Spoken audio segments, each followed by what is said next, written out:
All right, good afternoon, everybody. Welcome on in. We're going to go ahead and talk about the alternative destination program that's going to be coming to the county soon.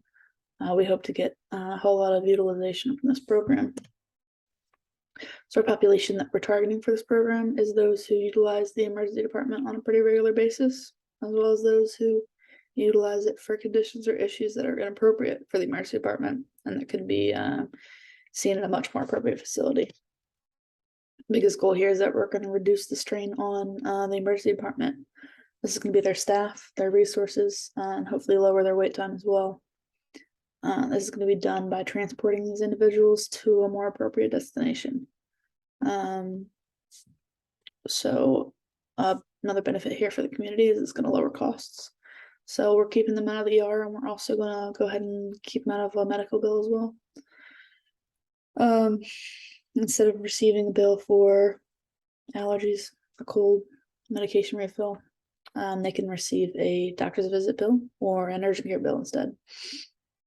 This is also going to be backed by Medicare and Medicaid with their ET3 model, which we'll go over in the next slide. All right, so the emergency triage, treat and transport model, or ET3, is a Medicare and Medicaid model. It's voluntary and it's a 5-year period.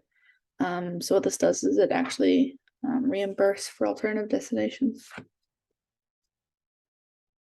So instead of just reimbursing for the emergency department, which they did previously, they will also reimburse us for some alternative destinations. So this is a great program that we can add to our alternative destination program as well. Another benefit, which is going to be awesome for us here in this county, is keeping the units in the county. Our transportation is about a minimum of 30 minutes one way. We don't have a hospital in our county, so we are always out of county, and commonly we're also out of state. Our North and South County tends to go out of state. It's the closest hospital to them.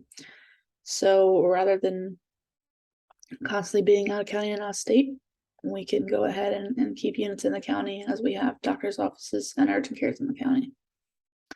This also reduces the strain on our vehicles, reduces our mileage, and reduces the strain on some of our providers, as they are providing this transport for a minimum of 30 minutes for transport almost every time. So funding for the program, the benefit here is that it's going to be pretty low expense. It's not any different than what we do every day. We're going to respond to our 911 calls when making a transport decision. We're going to realize, that this patient could be pretty good for a different program or a different destination. So with the consent from the patient and the consent from the receiving facility, we'll go ahead, call, report, and transport. So there's not really any additional training that's going to be required for providers, other than a few PowerPoints like these and some guidance on the differences in documentation. We also have a few other options for funding. There's going to be sponsorships, grants, and subscriptions. So our first option here is going to be sponsorships. So this program is with a partnership for Shoptech Community Health and the University of Maryland Medical System. So these are going to be who we're going to be transporting to when we're not going to the ER. So for a doctor's office, we're going to go to our Shoptech Community Health offices, and for our urgent cares, we're going to utilize our University of Maryland Medical System's offices. They'll also benefit from this, as they do run a few of our ERs as well. So they're going to supply us a little bit of base funding to get this program started. We're also going to have a grant opportunity. This program is run by MIMS, or Maryland Institute for Emergency Medical Services Systems. So they've chosen us to complete this pilot program, and they'll hope to run it through the rest of Maryland as well. So they're going to give us some seed funding to get this started as well. And finally, we all know about our ambulance subscription program. This is going to be another option we have if we need it.